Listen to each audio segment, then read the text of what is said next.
மக்கள் அரசியல் தலைவர்களிடையே எழுந்துள்ள மிக முக்கியமான கேள்வி ஏனென்றால் ஏர்போர்ட்டில் 9:30 மணிக்கு பயணத்தை தொடங்கிய விஜய் மணி இப்பொழுது 12:25 ஆகிறது. கிட்டத்தட்ட 3 மணி நேரத்திற்கும் அதிகமாக அவர் பயணித்திருப்பது 2 கிலோமீட்டர் தொலைவுக்கு தான் அவர் பயணித்திருக்கிறார்.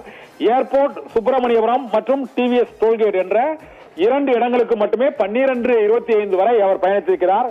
இதற்கு பின்னர் அவர் செல்ல வேண்டிய இடம் இன்னும் 5 இடங்கள் இருக்கிறது.